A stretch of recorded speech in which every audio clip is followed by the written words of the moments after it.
Se você chegou até aqui, é um ótimo sinal. Afinal de contas, então, ao que tudo indica, você está interessada e está interessado no nosso curso de Política Pública de Juventude. Muito bom mesmo, né? É sempre bom aprender mais, é sempre bom, portanto, qualificar o nosso conhecimento, ainda mais sobre um tema tão importante como Política Pública de Juventude, não é mesmo? E por falar do nosso curso, eu queria aproveitar para reforçar o nosso convite para que você aproveite todo o material disponível no ambiente virtual de aprendizagem, tá certo? Lá você encontra não só o acesso aos fóruns e às atividades práticas, como também você encontra indicações e referências bibliográficas para aprimorar o teu estudo, para que você possa aprofundar ainda mais o seu conhecimento. E por falar nisso, eu queria aproveitar e indicar também um material muito importante, principalmente para esse momento aqui do nosso estudo sobre diagnóstico, né? Eu estou me referindo a um material que a gente separou para você, que foi elaborado pelo IPEA, que é o Instituto de Pesquisa Econômica Aplicada do Governo Federal, tá? Esse material ele é bastante interessante. O IPEA é um instituto que há décadas tem feito um trabalho importante, né? Evidentemente, ele não é uma atividade de governo, mas é uma atividade de Estado, né? Ou seja, o Instituto é um instituto permanente, independentemente de qual governo esteja comandando o país, e tem orientado muito nos últimos anos a formulação de política pública. Então, quando você puder, dá uma olhadinha, dá uma conferida, que esse material vale muito a pena, principalmente para a gente pensar a importância do diagnóstico, que é sobre isso que nós estamos tratando nesses nossos vídeos. Esse vídeo também é bastante importante, assim como os outros, mas este em especial, porque nós vamos começar a tratar de alguns possíveis caminhos para fazer um diagnóstico sobre esses problemas com os quais a gente se depara e que, portanto, a gente tem interesse em contribuir para superar ou para amenizar, né, as consequências sociais da existência de alguns problemas, certo? Bom, agora, é evidente que, como você já aprendeu, o diagnóstico, acima de tudo, é uma pesquisa, não é? E, como toda pesquisa, ou melhor, como todo pesquisador, ao fazer uma pesquisa, é sempre importante que a gente tenha à mão algumas questões balizadoras, questões orientadoras, questões que nos ajudem a fazer uma boa investigação. O diagnóstico é, portanto, sinônimo de investigação. Vamos olhar algumas perguntas aqui, que eu acho que são importantes? Então vamos lá. Primeira delas, tá?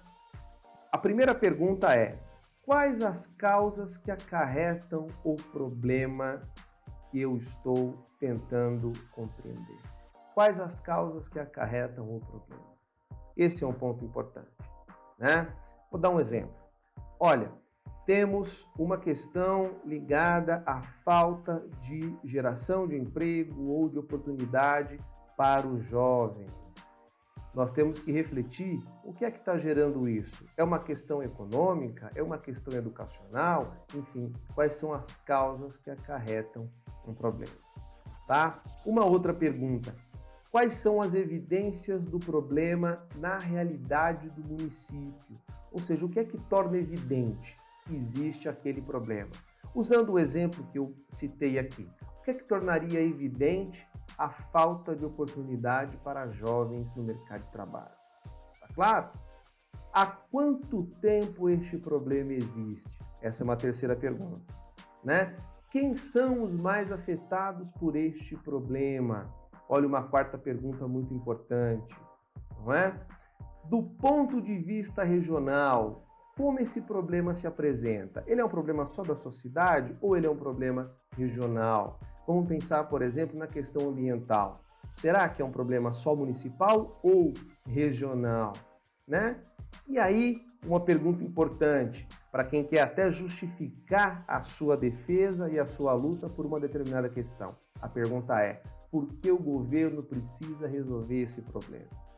Então veja só, feitas essas perguntas, você deve começar a buscar a resposta para cada uma delas, considerando pelo menos dois caminhos.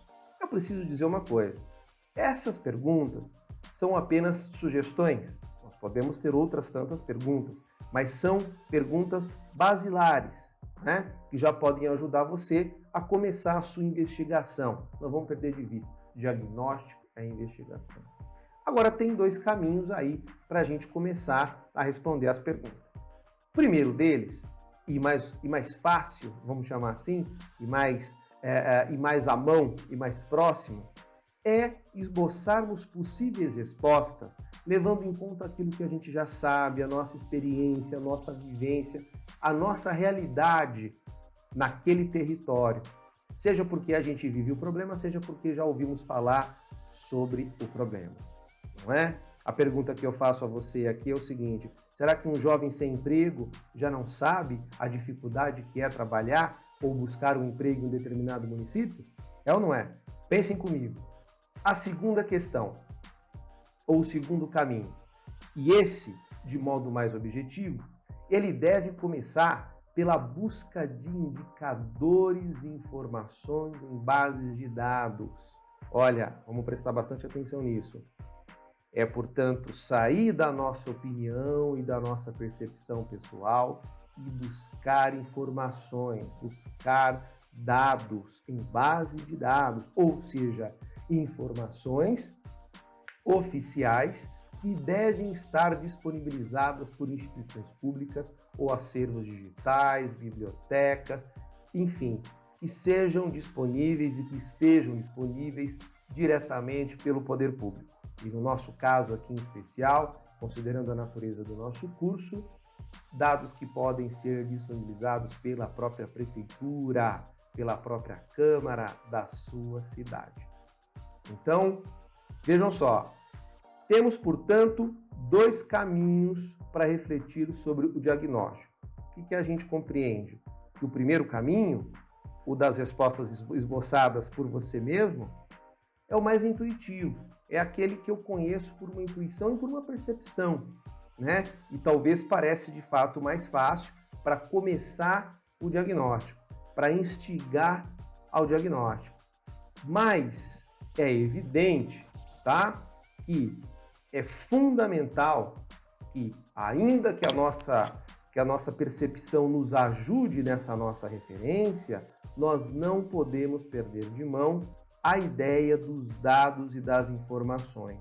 Afinal de contas, a nossa opinião ela é insuficiente para convencer e comprovar sobre a necessidade do atendimento e, portanto, do enfrentamento de um determinado problema.